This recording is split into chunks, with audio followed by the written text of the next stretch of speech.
नमस्कार, मी भाऊ तोडशेकर. मी नेहमी अशी सुरुवात करतो. आज पण खरं तर तब्येत खरोखरच नाजूक आहे आणि मकरंद सकाळी घरी आलं नसतं तर मी खरंच आलो नसतो. म्हणजे गोळ्या वगैरे घेऊन कसा उभं राहण्याची परिस्थिती आहे. पण गंमत अशी असते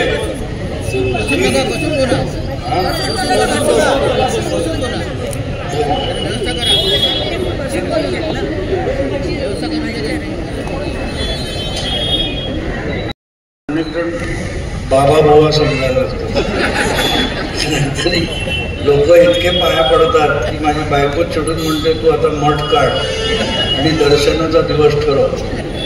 त्यामुळे मी शक्यतो बसून बोलायचं टाळतो. पण आज वीकनेस खूप आहे, अशक्तपणा आलेला आहे. पण असो मित्रांनो, गंमत अशी असते की या विषयाला आज सुरुवात कुठून करायची.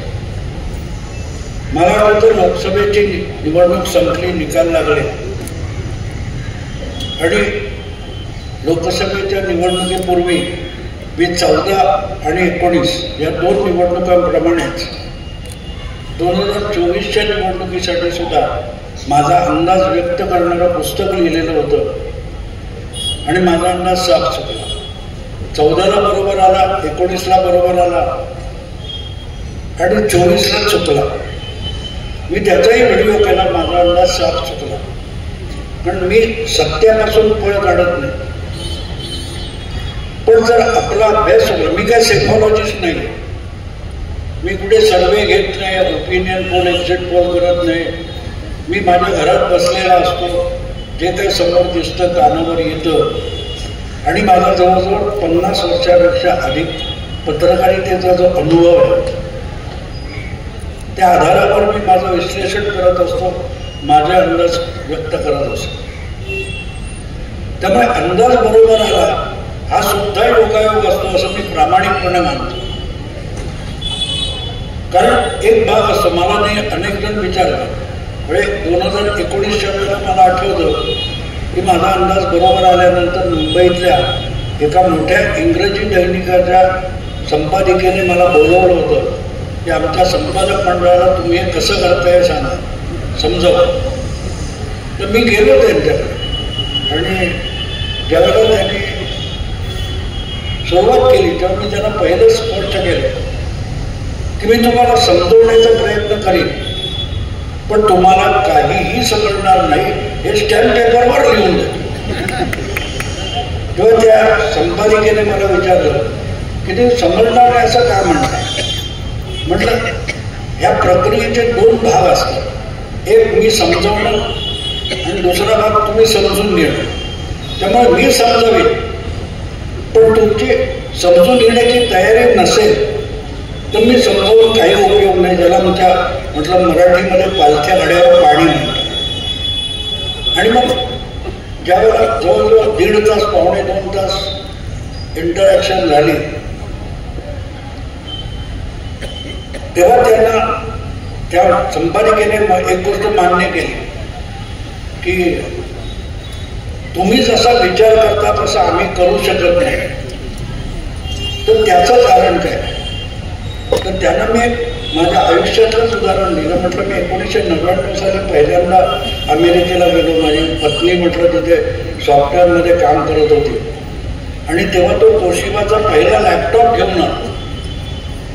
तर तो लॅपटॉप आणला, त्याची मेमरी 4 GB होती.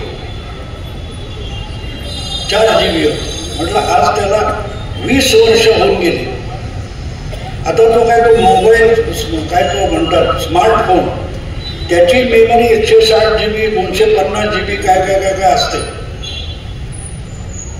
म्हटलं आजच्या त्या लॅपटॉप असेल किंवा तुमचं स्मार्टफोन असेल त्याच्यावर फटाफट ॲप डाउनलोड करतात.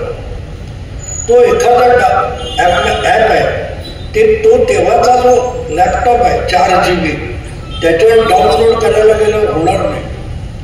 का होणार नाही. तर त्याच्यातलं जे काय असेल ते पहिलं डिलीट करावं लागेल आणि मेमरी मोकळी करावी लागेल. तर 1.5 GB ची ॲप असतात ती डाउनलोड होते. तुमचा म्हटलं प्रॉब्लेम तो आहे.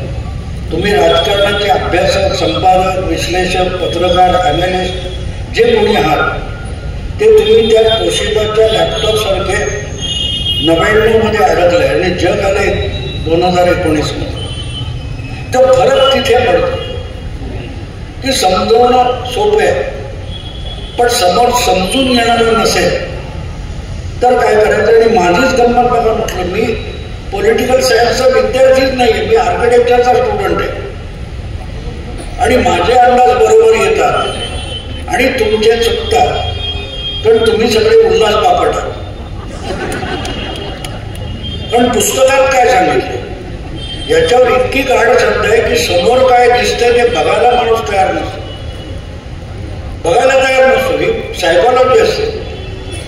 त्यामुळे तुमच्या मनाची अडी आहे. मला काल एका चॅनेलच्या संपादकाचा फोन आला होता की या सगळ्या उशीर झाल्या, पण म्हणेल तुमचं म्हटलं उशीर कशाला. एकापेक्षा एक पत्रकारांचे ते पप्पू तुम्ही गोळा केलेले आहेत जे तुम्हाला गेले 2 महिने काय काय सांगत होते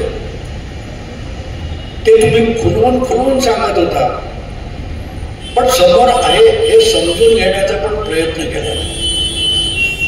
म्हटलं मला आठवतं की 2024च्या निकालानंतर देवेंद्र फडणवीसांनी जेव्हा त्याचं आपल्या कार्यकर्त्यांसमोर विश्लेषण केलं तेव्हा देवेंद्र फडणवीसांनी वारंवार सांगितलं गेल्या 4 महिने 4 जून पासून काल परवाच्या निकालापर्यंत की फेक नॅरेटिव्हमुळे आम्ही हरलो. तर त्यावर प्रतिक्रिया देताना माझं फडणवीसांविषयी एकच आक्षेप होता की फेक नॅरेटिव्हमुळे बीजेपी किंवा एनडीए हरली नाही. बीजेपी किंवा एनडीए हरली हा फेक नॅरेटिव्ह. आणि मग मी त्याच्यावर पण व्हिडिओ केले. म्हटलं गेले 4 महिने त्या संपादकाला म्हटलं गेले 4 महिने देवेंद्र फडणवीस आपल्या कार्यकर्त्यांना नव्हे सगळ्या पत्रकार संपादकांना सांगायचा समजवण्याचा प्रयत्न करतायत की लोकसभेच्या निवडणुकीमध्ये भाजप एनडीए हरलेला नाही आणि ते आकड्यानिशी समजवत आहेत, पण तुम्ही समजून घ्यायला तयार नाही. वारंवार देवेंद्र फडणवीस काय सांगत होते 0.3% फरक आहे. 0.3%.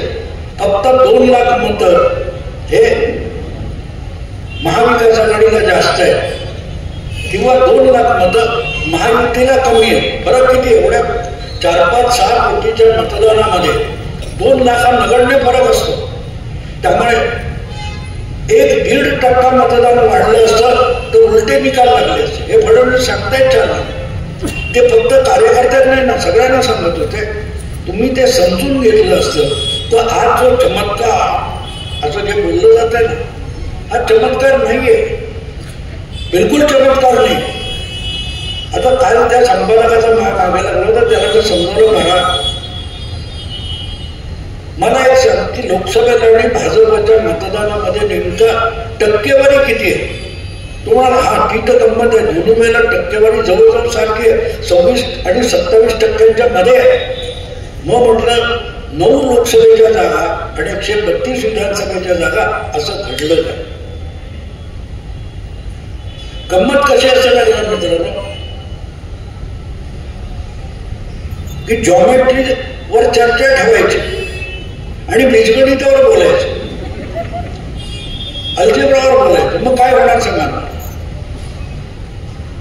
म्हणजे मी काय बोलतोय हे समोरच्याला समजत नाही, समोरचं काय बोलतोय मला कळत नाही. म्हणून सगळं शेवटी त्याला मी सांगितलं की तू आकडे बघ की लोकसभेला महायुती आणि महाविकास आघाडी ही 43-44% जवळजवळ होती. थोडं किंचित काय म्हणते ते मिलीमीटर या डिफरन्स आहे, पण जागांमध्ये फरक पडला.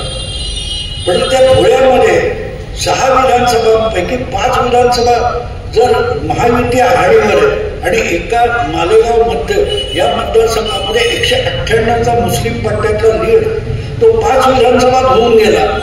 तर विधानसभेची वेळ आली तर 30 मतं धरली तर ही 5 जागा महायुतीला आणि 1 जागा तुम्हाला मिळू शकते. आणि प्रॅक्टिकली बघितलं तर ती 1 जागा सुद्धा महाविकास आघाडीला मिळू मिळू शकत नाही, कारण ती ओएसीला मिळते, म्हणजे तुम्ही ब्लँक.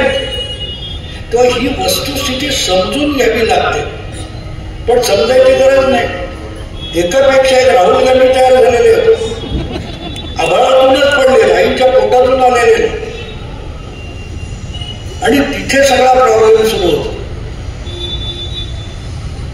आता त्याला मी आणखीन सोपं करून सांगितलं. माझा स्वभाव आहे की मी पॉलिटिकल सायन्सचं नसल्यामुळे पॉलिटिकल थिअरीतली उदाहरणं वगैरे माझ्याकडे नसतात. अँटी इन्कम्बन्सी, प्रो इन्कम्बन्सी वगैरे असले शब्द माझ्याकडे नसतात. मी त्याला सांगितलं, एक गावगणनं तुला उदाहरण देतो की गावामध्ये एखाद्या घरी लग्न असतं, त्या लग्नाला आता काय ते मुलीच्या गावी लग्न असेल तर मुलाकडचे लोक येतात, ती वरात येते, मग त्यांची एक रात्री तरी 5-25 माणसांची सोय लावायची. तर आसपासच्या लोकांची काय घरातून भांडी आणली जातात, रजाया गाद्या आणल्या जातात. एखाद्याच्या घरी गाडी असेल तर धावपळीला लागेल, तात्पुरती गाडी ते 4 दिवस. आपण शेजार बाजारच्या वस्तू आणलो, पण लग्न झाल्यानंतर त्यांच्या वस्तू त्यांना परत द्याव्या लागतात. हो,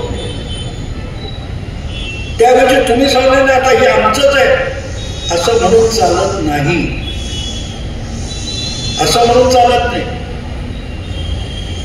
गंमत अशी झाली की समाजवादी पक्ष, ओवायसी, स्वाभिमानी संघटना काय असेल ती, स्वाभिमानी शेतकरी संघटना, आणखी कुठची प्रहार, या सगळ्यांना नॅशनल पॉलिटिक्समध्ये स्टेक नव्हते.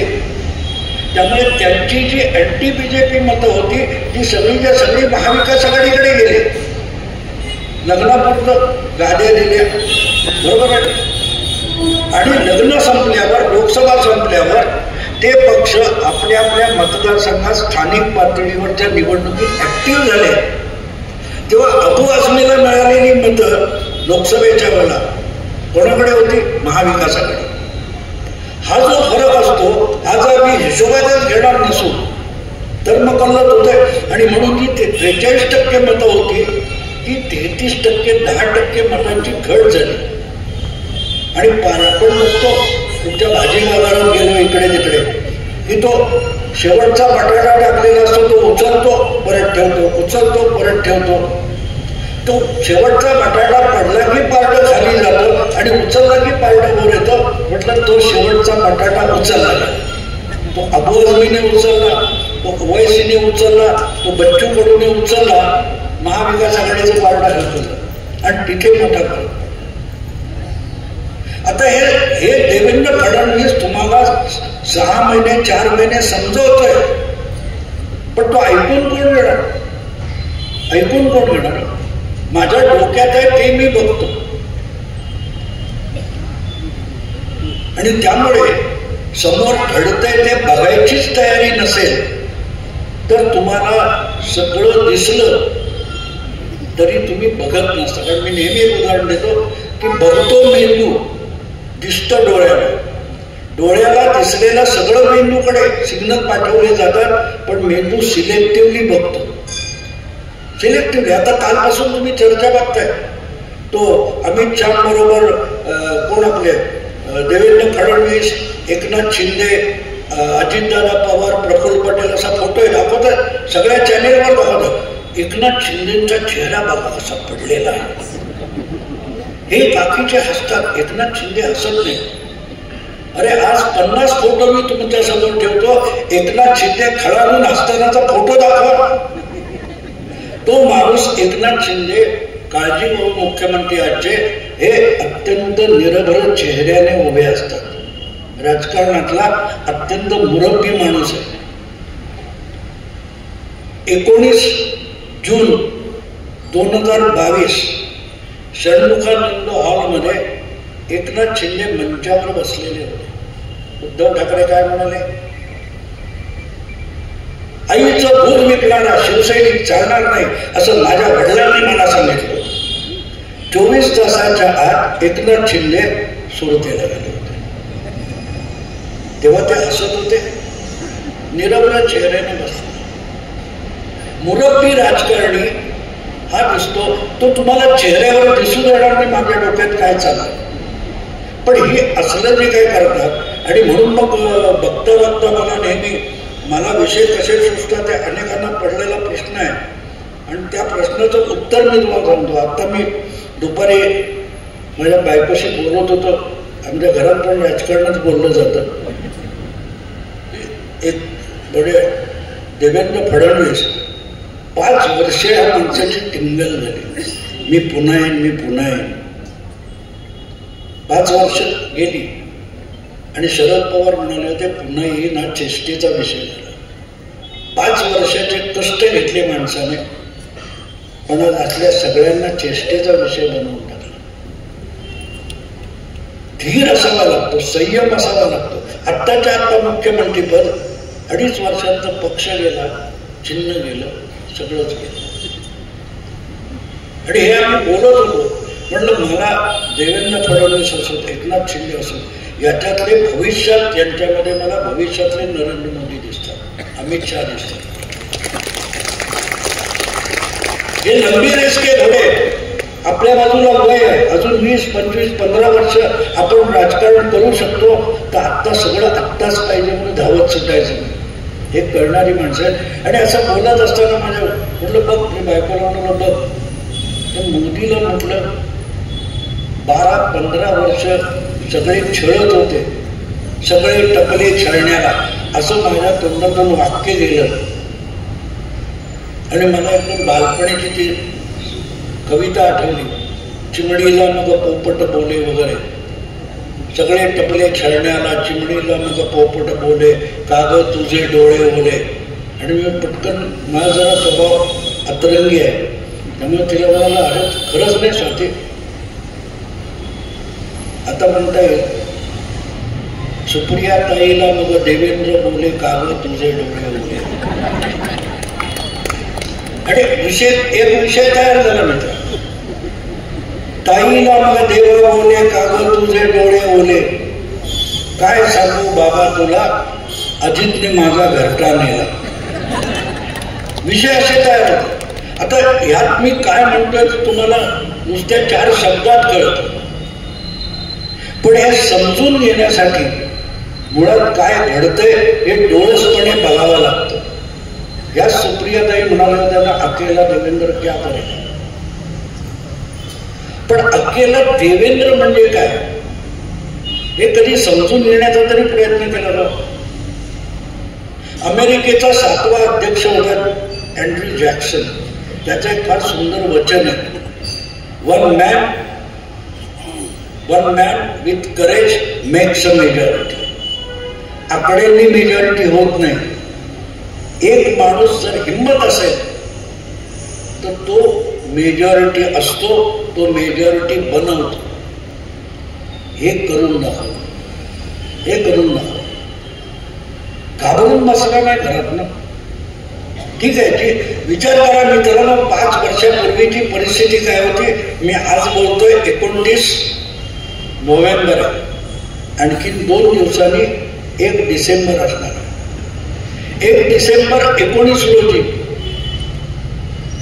देवेंद्र फडणवीसांनी विधानसभेत बोलताना म्हटलं होतं की मेरा पानी उतरते देख मेरे किनारे घर नहीं बसाना, मैं समझ लौट. 5 वर्ष गेली, आणखीन 2 दिवसांनी 5 वर्ष पूर्ण होतील. नाकातोंडात पाणी गेले सगळ्यांचे, नाकातोंडात पाणी गेले. तेव्हा बोलायला हरकत नाही, पण बोलताना जीभ टाळ्याला लावली आणि आवाज येतो म्हणून बोलायचं नसतं. त्याला काही सेन्स असावा लागतो. आणि हा सेन्स ज्यांनी सोडला होता त्यांना दूरचं राजकारण कळत पण नाही, करावं असं वाटत पण नाही. त्यांचा पराभव अपरिहार्य असतो.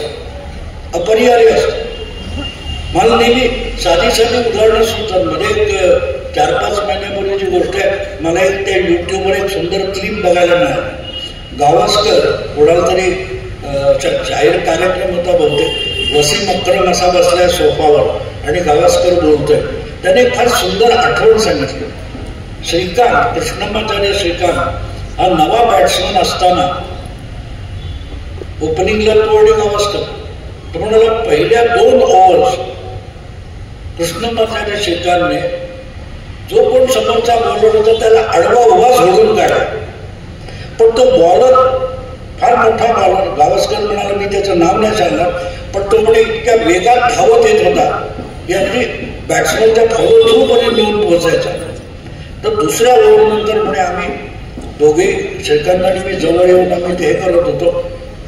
तर श्रीकांत मला ये कौन है, बहुत गाली देत आहे. तर म्हणाला गावस्कर म्हणाला मी त्याला नाव सांगितलं बॉलर कोण आहे, बहुधा तो इम्रान खान असावा. तर श्रीकांत म्हणाला अयो वो आहे. तिसऱ्या ओव्हरमध्ये श्रीकांत बॅकफुटवर जाऊन खेळायला लागला जो फ्रंटफुटवर खेळत होता आणि तिसऱ्या बॉलवर LBW आलं. हे इथपर्यंत वस्तुस्थिती आहे. कोणी सांगेल, कुठचाही कॉमेंटेटर सांगेल, पण गावस्कर थिंकर ऑफ क्रिकेट, त्याने त्याचं विश्लेषण, मनोविश्लेषण इतकं सुंदर केलं. तुम्हाला पहिल्या 2 ओव्हर्स श्रीकांत बॉल खेळत होता, तिसऱ्या ओव्हरमध्ये तो बॉलर खेळायला गेला. क्रिकेटर बॅट्समनने बॉल खेळायचा असतो, बॉलरशी खेळायचं नसतं. ह्या सगळ्यांना देवेंद्र फडणवीस पुरून उरलेत ना, कारण त्यांना माहिती आहे आपण बॉलरशी नाही खेळायचं, बॉल खेळायचं. आज आपण बघतोय ते घडलेलं. हा चमत्कार नाही आहे मित्र, चमत्कार नाही. चमत्कार कधी असतो मित्रांनो, अनाकलनीय असतो. पण तुम्ही समजून घेतलं. मी एक माझं उदाहरण आणखीन एक आहे की एक दगड शिळा असते, आपण ती दगडाची शिळा बघतो तर आपल्या सगळ्यांना दगड दिसत असतो. पण एखादा शिल्पकार असेल, आर्टिस्ट असेल, त्याला त्याच्यात मूर्ती दिसते आणि तो चिन्नी हातोडा घालून बाकीचं सगळं कोरून बाजूला करतो आणि मूर्ती दिसते. आपल्याला वाटतं चमत्कार नाही, दृष्टीचा भाव असतो. आपण ज्या दगड बघतो त्याच्यात तो एक शिल्प बघतो. आणि म्हणून महत्वाचं असतं की ती सगळी प्रतिकूल परिस्थिती, सगळे भाजपवाले आणि हडबडून गेले होते. काय झालं.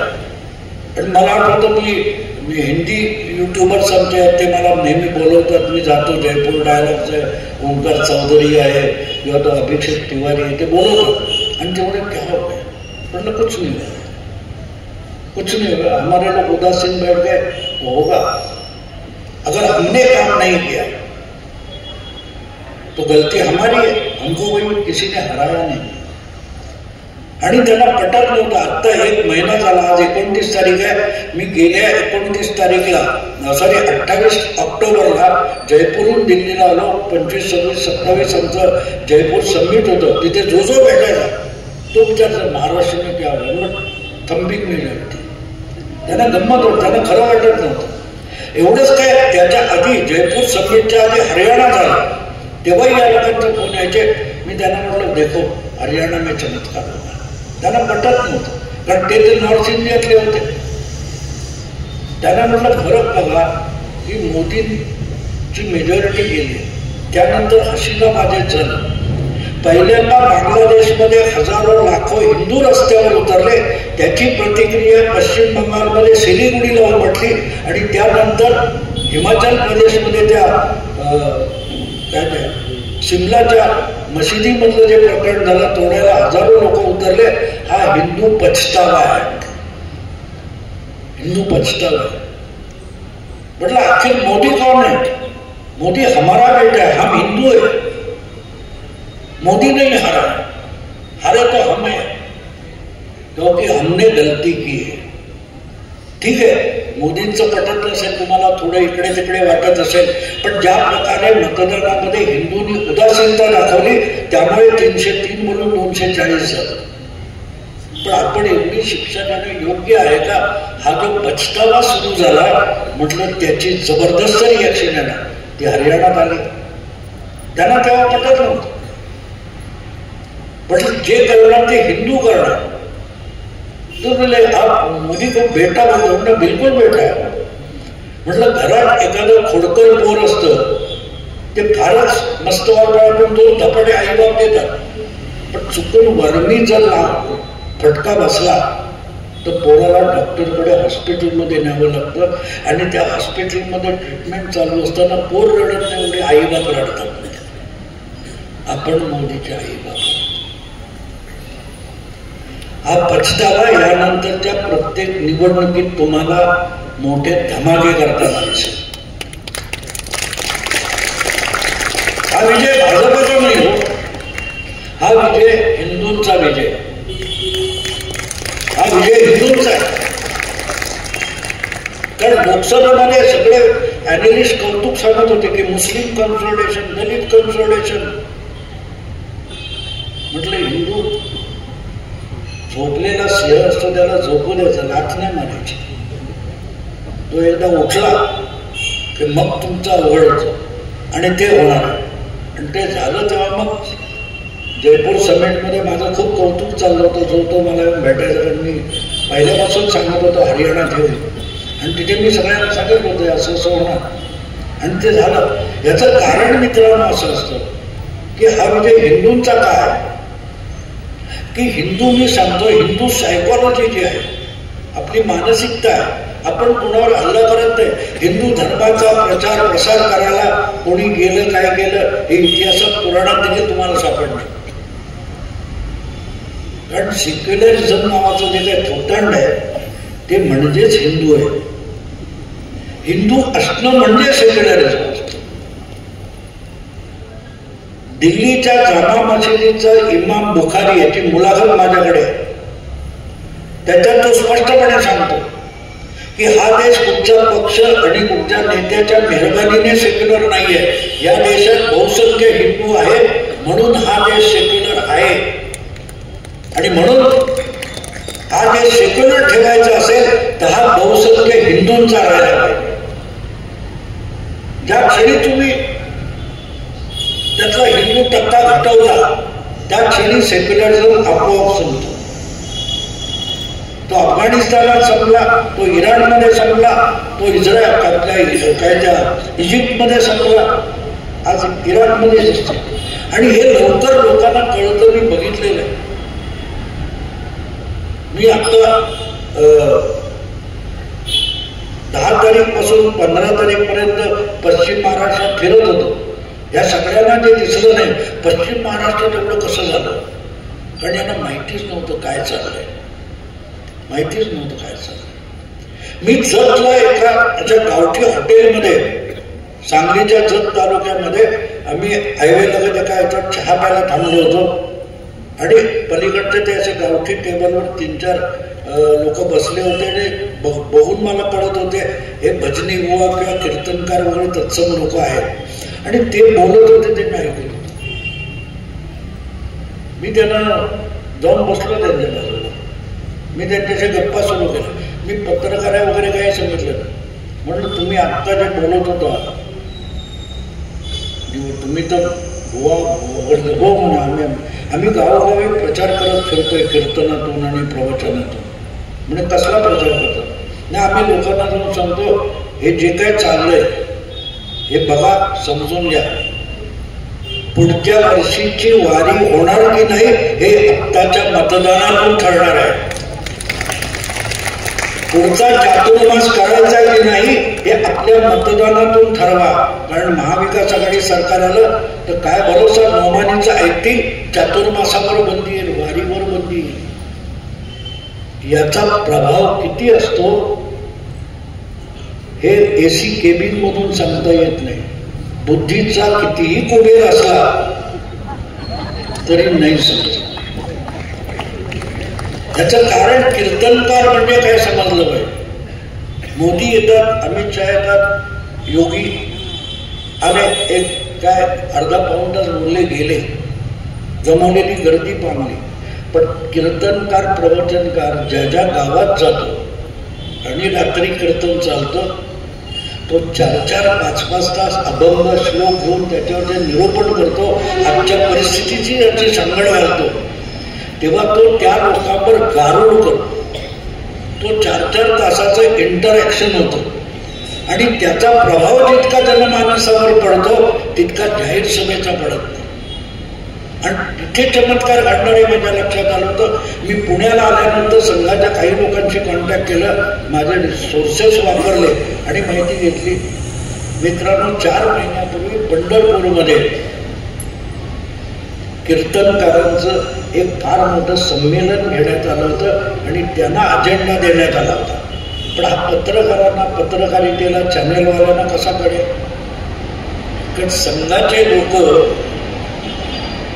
सकाळी 9 वाजता पत्रकार परिषद घेत नाहीत आणि त्यामुळे हे काय चाललंय ह्याचा यांना ठाम पत्ता नव्हता.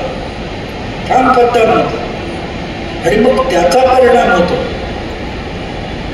की तुम्हाला माहितीच नाही, त्याच्यावर तावातावात बोललं जातं. विनोद हा असतो. तुम्ही बारकाईने जर बघितलं तर मोदींना मतं का मिळणार नाही हे निकालाच्या आधी सांगणारे जे असतात, ते निकाल लागल्यानंतर मोदींना का मतं दिली हे तेच सांगतात. अंडर करंट होता. अरे मग खड्डाखंड पाय आत घाल, शॉक लागेल, कळेल अंडर करंट आहे. पडेल जमिनीवर पण नसतात, 5व्या मजल्यावर बसतात आणि अंडर करंटची चर्चा करतात. कारण यांना जागेवर काय चाललंय, लोकांमध्ये काय चाललंय याचा थांब पत्ता नसतो. मित्रांनो, कराडजवळ एका कॉलेज नजीक चहाच्या टपरीवर आम्ही गाडी थांबून चहा पित होतो. एक मुलगा कॉलेजच्या दुसऱ्या मुलाला म्हणतो की काय रे, हिंदूंनी खरंच एवढं घाबरलं पाहिजे अशी परिस्थिती आहे. दुसऱ्या मुलाने दिलेलं उत्तर फार महत्वाचं आहे.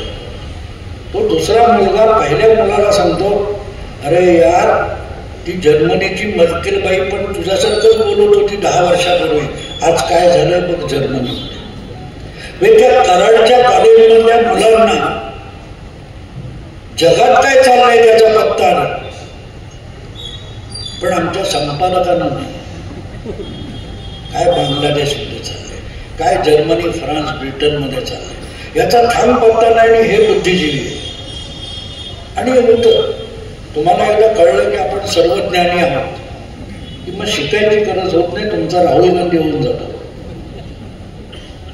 ते हातात लाल पुस्तक असं दाखवतो, बघितलं. हरियाणामध्ये हा गाडी पुस्तक दाखवलं तसं जिलबीचा खोका दाखवत होता. असं झालं, आठवत? अरे जिलबीचा खोका असा धरायचा नाही तर पाप गळेल ना गडड्या. सगळे टीव्ही चॅनलवाले दाखवत होते, पण एकाला शंका आली नाही की बाबा ह्याच्यातून पाप घडत का नाही. ते निर्बुद्धता करता करता एकूण पत्रकारिता किती निर्बुद्ध झाल्या बघा. डोकं चालवायचंच नाही. आणि परत पांडित्य चालवायचं. आता परत प्रॉब्लेम चालू असा झालाय, या हिंदुत्वाचा विजय म्हणायचा की काय म्हणायचं. जरांगे पाटलांनी किती उपकार केले हे बोलतच नाही. मला आणखी एका हिंदी पत्रकाराचा फोन होता. तो म्हणाला, भाऊ ये पट्टे तो पट्टे अच्छा चल गया. म्हटलं यार, और 2-4 ओवैसी और 2-4 नोमानी मिल गए तो हमारा बुलडोजर बाबा तो 1 साल में प्राइम मिनिस्टर बन जाए. कारण त्यांनी जितकं काम केलं, तुम्ही लक्षात ठेवा, अनेकदा डिवचन एक साधी गोष्ट असते मित्रांनो. अनेक लोक हे काय मला विचारतात, अरे तुम्ही उभे आहात ना निवडणुकीत, तुमच्या हातात बॅट आहे, बॉलर तुमचा पाहिजे, तुम्ही नाही ठरवायचं. तुम्ही जेव्हा बॅटिंगला उभे राहता तेव्हा समोरचे वाकड्यात वागणार, लफंगेगिरी सगळं करणार. तुमच्या हातात बॅट आहे, त्यांनी उत्तर द्यायचं. त्यांनी गुगली टाकावी, फास्ट बॉल टाकावा, शॉर्ट पिच टाकावा, हा त्याचा चॉईस. तुमच्याकडे बॅट आहे आणि ते लक्षात घ्या. मग बघा काय होतं ते. आणि तिथे मग ह्या सगळ्यांची गल्लत. आता हे लोक देवेंद्र फडणवीस समजून घ्यायला तयार, मोदीला हरवा. मी नेहमी सांगतो, मोदींना हरवा, देवेंद्रला हरवा, पण हरवण्यासाठी तो समजून तर घेतला पाहिजे कोण देवेंद्र, तो कसा चालतो यांना पत्ता नाही. यांच्या कल्पना ज्या आहेत. पण जरांगे पाटील बुडत्याला गाडीचा आधार, ती गाडी पण बुडाली आणि हे पण बुडाले. म्हणून मी काल हिंदीत केलाय, तोच मराठीत व्हिडिओ करणार आहे. ते अमेरिकन मार्केटिंग असतं ना, by one get one free, एक विकत घ्या दुसरं फुकट. त्यामुळे आज परिस्थिती अशी आहे, काँग्रेसची आणि महाविकास आघाडी किंवा शरद पवारांची परिस्थिती अशी आहे की उद्धव विकत घेतला, राऊत फुकट आला. तेव्हा राऊत उभाटा शिवसेना बुडवणार हे सत्य होतं, तथ्य होतं. पवार बुडाले हा बोनस आहे. पवार फ्रीमध्ये बुडवून दिले.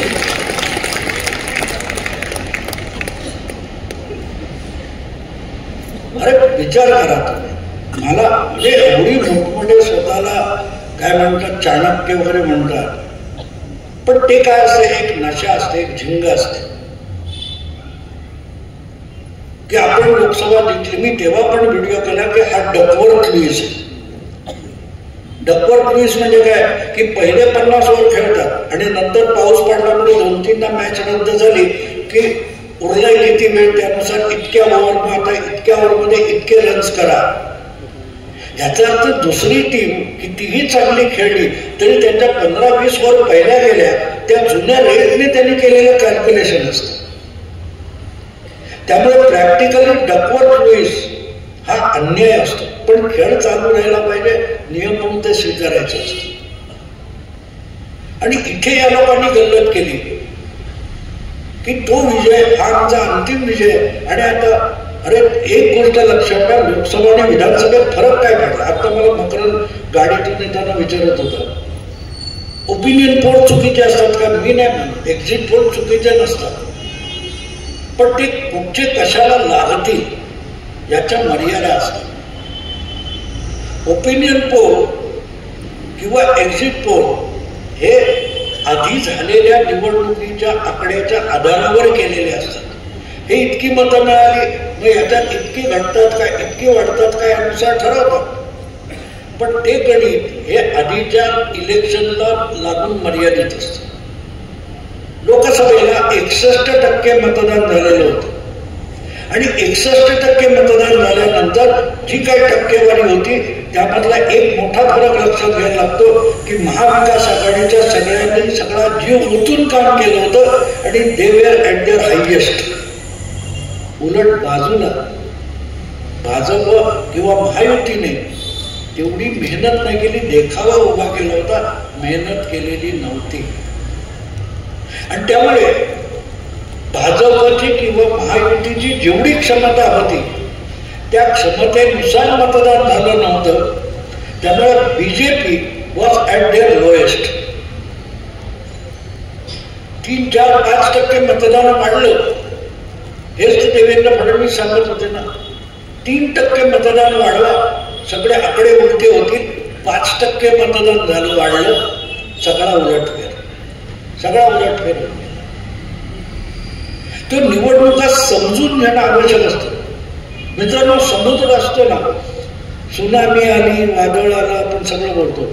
हे समुद्राच्या खोलीच्या पातळीवर तुम्ही जाल तर 1 किलोमीटर उंचीच्या पातळीवर सगळी हालचाल चालू असते. त्याच्या आतला 5-15 किलोमीटर आतला जो तळागाळातला समुद्र असतो तो अतिशय संत असतो, त्याच्यात कुठलीही लाट नसते. पण त्या वरच्या लाटेला तुम्ही काय समजून बसला, अंतिम सत्य, तर तो उथळ पाण्याला खळखळाट फार असतो. आणि तिथे या सगळ्या विश्लेषकांची बोची झाली. पहिली गोष्ट म्हणजे मी सेक्युलर आहे म्हटलं, मला पहिल्यांदा महायुतीचा पराभवच बघायचा आहे. आणि तो एवढासा का होताना दिसला तरी सगळे हवेत गेले. पण फरक तिथे पडतो की जेव्हा समोरच्याने प्रयत्न केले तर काय. मला ते आठवतं 83 मध्ये जेव्हा आपण पहिल्यांदा विश्वचषक जिंकला तर त्यावेळेला वेस्ट इंडिज हरला होता, आपण जिंकलो नव्हतो. लक्षात ठेवा, त्यांचे पहिले 5 उत्तम फलंदाज ही आडवी तिडवी 30 ओव्हरमध्ये संपवायचे, पण ते 5-6 विकेट पडल्या आणि नंतर डिफेन्सला काय राहिलं नाही. त्यामुळे त्यांनी चूक केली होती, हरागिरी केली होती, परिणाम म्हणून आपण जिंकलो. पण लोहित परत आला टीम घेऊन आणि 6च्या 6 वनडे आपल्याला हरवलं होतं. आज लोकसभा आणि विधानसभेची तुलना करायची तर 83चा वर्ल्ड कप आणि नंतरच्या 6 वनडे यांची तुलना करा, मग तुम्हाला कळेल की आत्ता काय झालं. त्याच्यासाठी फार मोठ्या राजकारणी थिअरी बघायला लागत नाही. त्यांचं पोटेन्शियल होतं, बीजेपीचं पोटेन्शियल होतं, पण त्यांनी हारागिरी केली. लोकसभेला बीजेपीकडून हारागिरी झाली, त्याचे परिणाम भोगले. आणखीन एक भाग लक्षात घेण्यासारखा आहे. आता जे काही चाललंय ना, एकनाथ शिंदेचा चेहरा उतरलाय, अजितदादा अमुक करणार तमुक करणार. अरे कशाला करणार? अजितदादाला त्यांच्या काकाच्या विरोधात खंबीर आपल्या पायावरच अमित शहा आणि नरेंद्र मोदींनी उभा केला असेल तर तो कशाला बीजेपीची साथ सोडलं. आणि सोपी गोष्ट आहे, लोकसभेला इतका दारुण पराभव झाल्यानंतर सुद्धा अजितदादा जर भाजपवर टिकून राहिला असेल, पहिले इस्तेमाल करे फिर विश्वास करे. घडी आहे ना, चिन्ह घडी आहे, जाहिरात बघतो ना, पहिले इस्तेमाल करे फिर विश्वास करे. मला अनेक जण तक्रार करत होते भाजपवाले लोकसभेच्या वेळेला. आता त्यांचा विश्वास बसलाय, एकमेकांची मतं एकमेकाला ट्रान्सफर झाली. पहिले इस्तेमाल करे फिर विश्वास करे. आज जेव्हा तरीही त्याला बरोबर ठेवलाय, त्यानंतर त्याला आपल्या पायावर उभा केलायचं अमित शहाने आणि काकांनी आपल्याला नुसती पदं दिली पण आपल्या पायावर उभं केलं नाही. लिफ्ट दिली पण पायाने चालू दिलं नाही. हा जो अजितदादाचा अनुभव होता त्यातून बाहेर पडून आता अजितदादा हा यांना हायकमांड, यांना काका मानणार. हा फरक असतो राजकारणात. राजकारण हा दीर्घकालीन एक प्रक्रिया आहे. त्याच्यात आत्ताच काहीतरी मिळालं पाहिजे म्हटलं की तुमचा उद्धव ठाकरे होतो. मिळालं, टिकलं किती. मला आठवतं जेव्हा 2014 मध्ये युती तोडली गेली, माझ्या ब्लॉगवर तुम्हाला अजून लेख सापडतील. मी भाजपला उभं आडवं झोडपून काढलेलं आहे. पण तेव्हा युती तोडायची वेळ नव्हती. याच्यात भाजपला भविष्यात फार मोठी किंमत मोजावी लागेल हे मी म्हटलं होतं. मी तेव्हा भाजपवाल्यांनी खाली घातलेल्या शिव्या आजही आहेत तिथे. हा मार्मिकचा संपादक होता, हा शिवसैनिक आहे. म्हटलं मी शिवसैनिक नसतो, भाजपवाला नसतो, मी फक्त पत्रकार आहे. मी टीका कोणावर, पवारांवर असो किंवा आणखी कोणावर असो, टीका कधी करतो की जेव्हा तुमचा अजेंडा, तुमची तत्व, तुमची काय पॉलिसी आहे तिला सोडून तुम्ही तुमचं भविष्यातलं नुकसान करताय असं दिसतं. ही गोष्ट, ही कृती ही तुम्हाला हार्मफुल आहे असं वाटतं, तेव्हा मी तुम्हाला झोडतो, आत्महत्या करण्यापासून रोखायचा प्रयत्न करतो. माझं नुकसान देवेंद्रनी कबूल केलं नाही की तुमचं म्हणणं बरोबर की तेव्हा बिनशर्त पाठिंबा काकांनी दिला. भाजप पण हुरळला होता ना, उद्धवला दुखावलं होतं. पुढची 5 वर्ष त्याची किंमत मोजावी, या सगळ्याची गरज नसते. म्हणून ती वेळ येईपर्यंत थांबायला पाहिजे.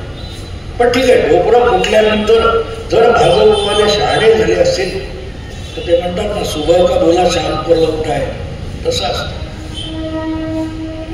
आणि मला आठवतं मी त्यानंतर परत एकदा हे दोघे एकत्र आले सरकार. त्यानंतर किस्त्रीने जेव्हा विशेष अंक काढला होता देवेंद्र फडणवीसांच्या वाढदिवसाला, तर तेव्हा मी म्हटलं होतं की हा लंबी रेस का घोडा आहे.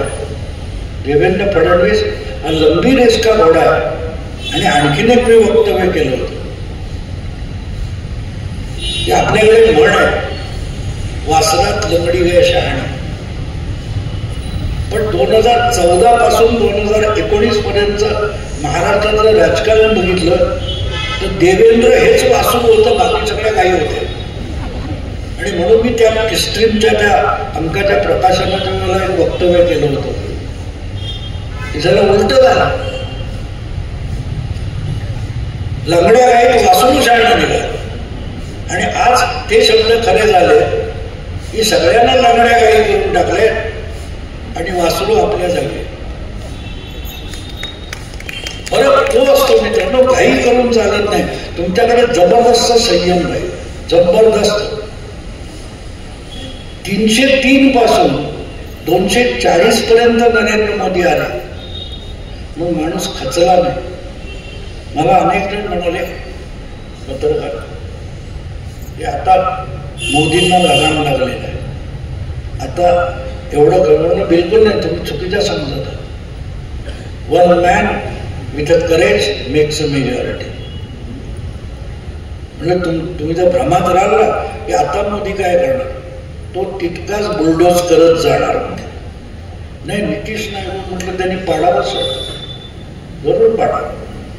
मध्यवर्ती निवडणुका परत तेवढ्या जागा येतील, त्यांच्या 99 येतील. म्हणजे एवढं सोपं नाहीये राजकारण.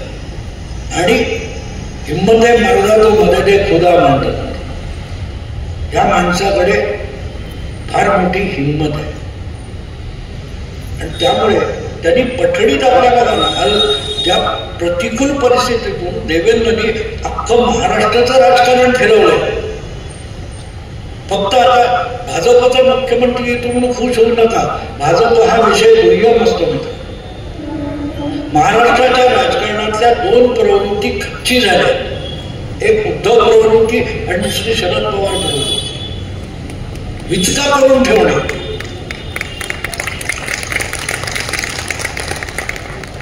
अनेक भाजपवाले संघवाले पण चिडचिडून बोलायचे माहिती, कशाला अजितदादाला घ्यायचं.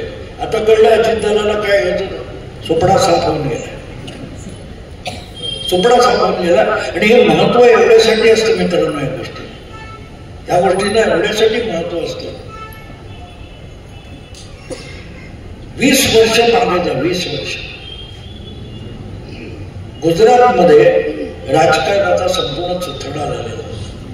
मोदींना जेव्हा मुख्यमंत्री म्हणून पाठवलं गेलं गुजरातमध्ये, तेव्हा भाजपचाच नव्हे, गुजरातच्या संपूर्ण राजकारणाचा चुथडा झालेला होता. तो सगळा इतका निस्तरला की शंकरसिंग मावेला कुठे कोण नाव घेत नाही, केशुभाई पटेल नाही, काशीराम राणा, सुरेश मेहता. एक नाव 2000-2004च्या दरम्यान गुजरातमधले दिग्गज म्हणायचे, काँग्रेसमधले असोत किंवा भाजपमधले असोत, कोणी राहिले नाही. अहंकारी असलेला एकही नेता आज गुजरातच्या राजकारणात शिल्लक उरलेला. हा अडवेल तो पाडेल, नो. गुजरात प्रगती पथावर आहे. नाव घेण्यासारखा मंत्री मुख्यमंत्री नाहीये, ना विरोधी नेता आहे, आणि गुजरात प्रगती पथावर आहे. सरकार स्मूथली चाललंय, राजकारण स्मूथली चाललंय. पण विचका करणाऱ्यांना संपवल्याशिवाय राजकारण स्मूथली चालत.